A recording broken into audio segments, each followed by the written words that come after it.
halkan waa degmada Afgooye talaadadii hore ayay weerar ku soo qaadeen rag ka tirsan al-shabaab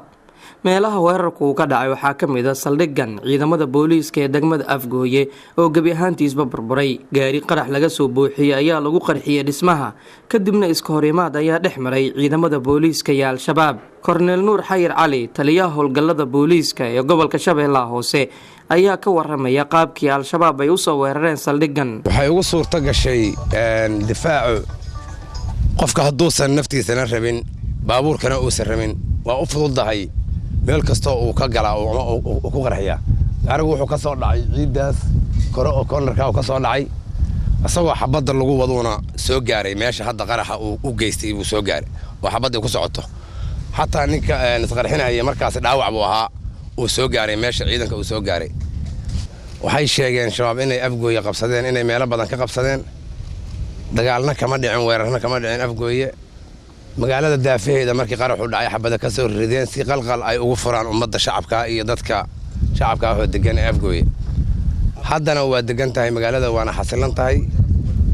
ammaankuna waa sugan yahay dhibaato kale oo ka jirtaana lama arko laba sargaal oo ka tirsan booliiska Afgooye mas'uul maaliyadda u qaabilsanaa koonfur galbeed haweeney iyo canug yar ayaa weerarka ku dhintay sida taliyuhu saxaafadda u sheegay laba sargaal waa ku dhimatay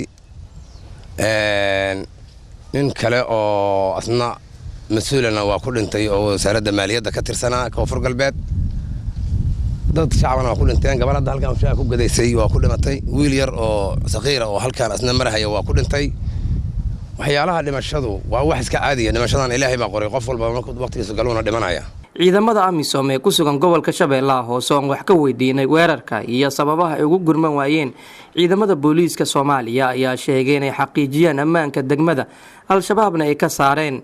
taliyaha guudada 18aad ee howlgalka AMISOM Colonel Ronaldo Bigawa ayaa beeniyay in al-shabaab ay Afgooye la wareegeen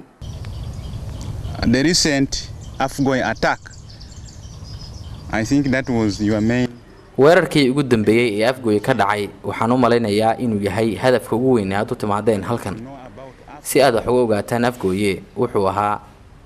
9:55 daqiiqo 4 galabnimo oo dhiman 5 daqiiqo ilaa iyo halka saac habeenimo haddii aanan hilmaamin waxay ka soo galeen dhinaca Mareerey oo Afgooye kaga beegan dhinaca waqooyi galbeed waxayna wateen hub aad u culus a VBID vehicle born al-shabaab ayaa weerar ay toddobaadkii hore ku soo qaadeen degmada Afgooye waxay ku sheegeen inay la wareegeen guud ahaan gacan ku haynta degmada intii aan ku sugnaa Afgooye waxa ii muuqanayay in dhaqdhaqaaqii bulshada ganacsiga iyo howlihii maamulka degmada uu saameyn ku yeeshay weerarkii dhawaan ka dhacay halkan waxaana ciidamada AMISOM iyo booliiska Soomaaliya ay barabaaritaano iyo difaaciye ka sameeyeen wadooyinka soo gala iyo kuwa ka baxa degmada Afgooye inkastoo aysan ahayn markii ugu horeysay ururka al-shabaab degmada Afgooye ay weerar ku soo qaadaan haddana waxaa laga dareemayaa degmada saameynta weerarkii ugu dambeeyay toddobaad ka hor ka dhacay halkan Cabdinaasir Maxamed telefishinka Home Cable degmada Afgooye ee gobolka Shabeellaha Hoose